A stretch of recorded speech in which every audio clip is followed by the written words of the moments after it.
मानव कल्याण में सूक्ष्म जीव, तीसरा भाग। इस वीडियो में हम बात करेंगे जैव नियंत्रण कारक के रूप में सूक्ष्म जीव और जैव उर्वरक के रूप में सूक्ष्म जीव। जैव नियंत्रण कारक के रूप में सूक्ष्म जीव।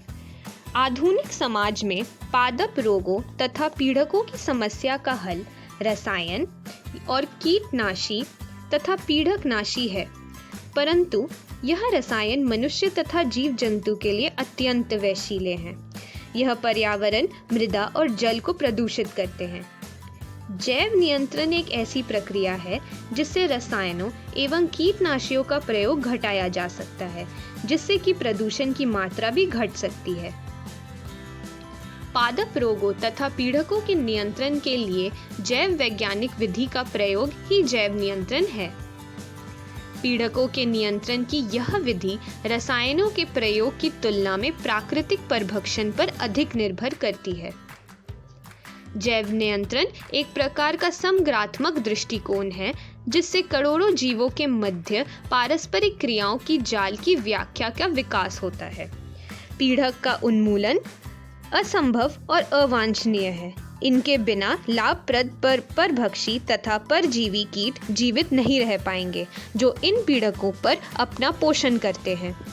इस प्रकार जैव नियंत्रण से जीवन चक्र संतुलित रहती है और रसायनों पे भी हमारी जो आश्रितता है वह घट जाती है। जैव नियंत्रण के कुछ उदाहरण हैं। बैसिलस thuringiensis, यह एक बैक्टीरिया है जो बटरफ्लाई और कैटरपिलर के नियंत्रण में प्रयोग किया जाता है।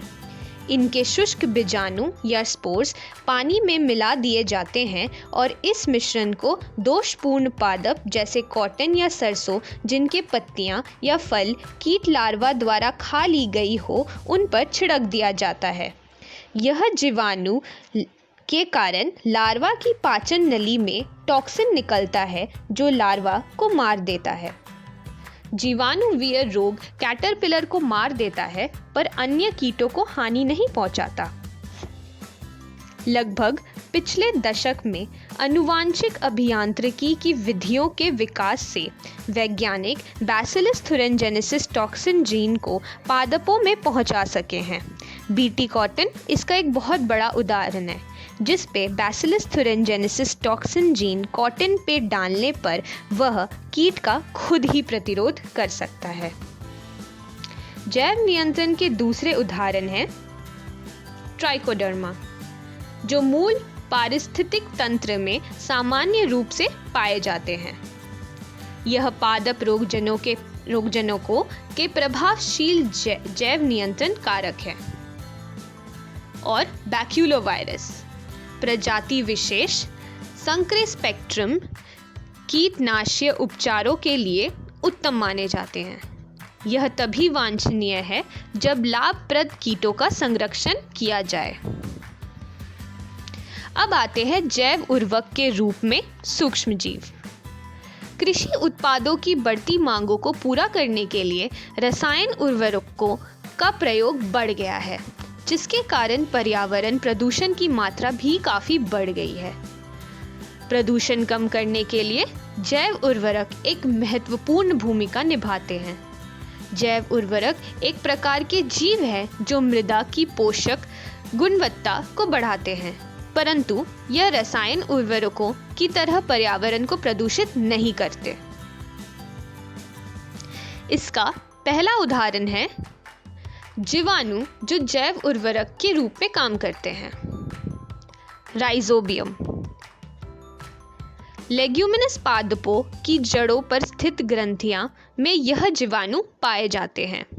वायुमंडलीय नाइट्रोजन को स्थिरीकृत कर कार्बनिक रूप में परिवर्तित कर देते हैं। इससे मृदा में नाइट्रोजन की मात्रा में वृद्धि होती है। पादप इसका प्रयोग पोषकों के रूप में करते हैं। दूसरा उदाहरण है एजोस्पाइरेलियम तथा एजोबैक्टर। मृदा में यह मुक्त अवस्था में पाए जाते हैं। यह भी वायुमंडलीय नाइट्रोजन को स्थिर कर सकते हैं। इसका प्रयोग पादप अपने लिए करते हैं। कवक भी जैव उर्वरक के रूप में काम करते हैं। कवक पादपों के साथ सहजीवी संबंध स्थापित करने पर उसे माइकोराइजा कहते हैं। ग्लोमस जीनस के बहुत से सदस्य माइकोराइजा बनाते हैं। अब माइकोराइजा उर्वरक की तरह काम कैसे करता है? कवक और पादप के बीच में एक संयोजन होता है।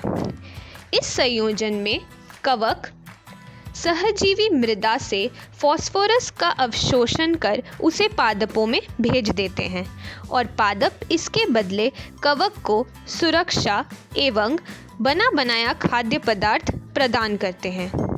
ऐसे संबंधों से युक्त पादप कई अन्य लाभ जैसे कि रोगजनक के प्रति प्रतिरोधकता, लवणता तथा सूखे के प्रति सहनशीलता और कुल वृद्धि तथा विकास प्रदान करते हैं। सायनोबैक्टीरिया उर्वरक के रूप में। सायनोबैक्टीरिया स्वपोषित सूक्ष्म जीव है जो जलीय तथा स्थलीय वायुमंडल में विस्तृत रूप में पाए जाते हैं। इनके कुछ उदाहरण हैं एनाबीना, नॉस्टॉक और ऑसिलेटोरिया। यह वायुमंडल नाइट्रोजन को स्थिरीकृत कर सकते हैं।